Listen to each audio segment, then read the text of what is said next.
Tes pensées et toi, on ne peut pas les diviser. Ce que tu as dans la tête aujourd'hui peut t'amener plus loin ou t'arrêter sur place. Proverbe 4, le verset 23. Avant tout, prends garde à ce que tu penses au fond de toi-même, car ta vie en dépend. Il y a beaucoup de gens, comme ils vivent au Congo, ils se considèrent comme médiocres. Ils se voient petits par rapport à d'autres personnes. Ils se considèrent inférieurs aux blancs. On n'arrive pas à évoluer. Pourquoi? Nous nous voyons nous-mêmes médiocres. Comment on peut réfléchir autrement si on ne lit pas la parole de Dieu? Tout ce qui est trop grand pour tes pensées sera trop grand pour tes mains.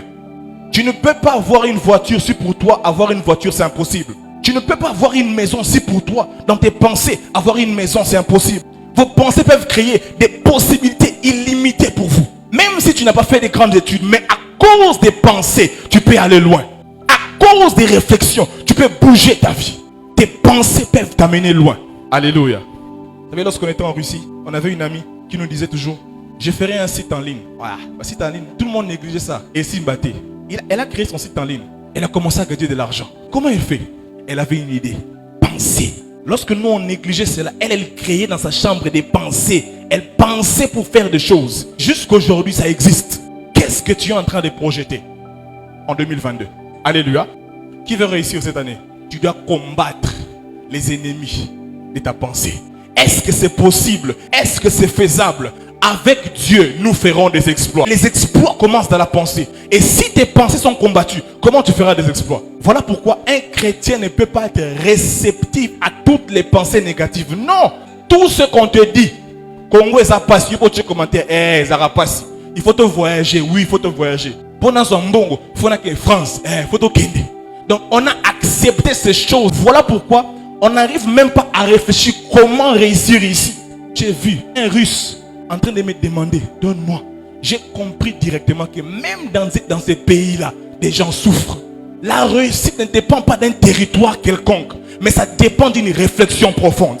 Même aux États-Unis, il y a des clochards. Il y a aussi des chèques aux États-Unis. Mais tout dépend de ce que tu as dans la tête et ce que tu peux reproduire. Et tout le monde se dit que si je partais, je serais riche.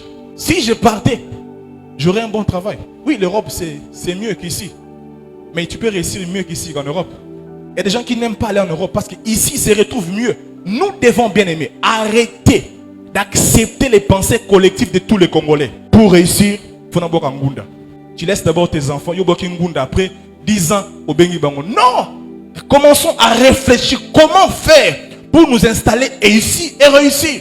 Et tu peux commencer à faire des allers-retours. Commence à réfléchir, commence à écrire et commence à te voir dans ta réussite. Et le Seigneur va t'accompagner. Alléluia. Qui te dit que tu seras pauvre toute ta vie? Alléluia. Parce que tu es Congolais. Non.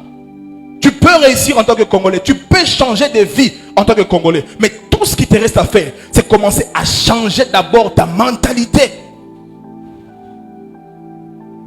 À changer ta mentalité.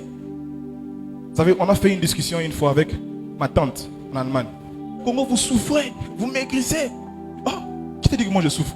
Donc même les gens en Europe nous voient comme des mots, parce que nous-mêmes quand on appelle Mbokoyo, Tokokate, Tomelapema. Voilà pourquoi on met la pema. Alléluia. Parce que dans ta tête, tout ce que tu veux faire, c'est fuir pour aller t'habiller. Bon, je ne sais pas. Je n'ai pas vu une personne voyager d'ici, quitter là-bas, et quand il arrive directement, il a des sacs de millions. Non! Tu fuis seulement, tu commences à manger les McDo, tu t'habilles un peu mieux. Mais il n'y a rien de changé. Il n'y a rien de changé. Vous voyez, moi, mon naine, après Sili, c'est pas changer de vie, ça. Tu peux évoluer au Congo. Alléluia. Est-ce qu'on peut acclamer pour notre pays? Tu peux évoluer ici. Tu peux changer. Un jour, avec le serviteur, on a rencontré un jeune. Il avait 10 motos. Un étudiant. Il nous a dit comment il a fait pour avoir 10 motos. Mais ce jeune est intéressant. Il a commencé avec jusqu'à ce qu'il a atteint 10 motos. Mais il part aussi, il paye sa maison, il paye ses études. Lui seul, il a fait quelque chose dans la tête. Malgré la situation dont il est né, mais il avait une chose, il avait des pensées.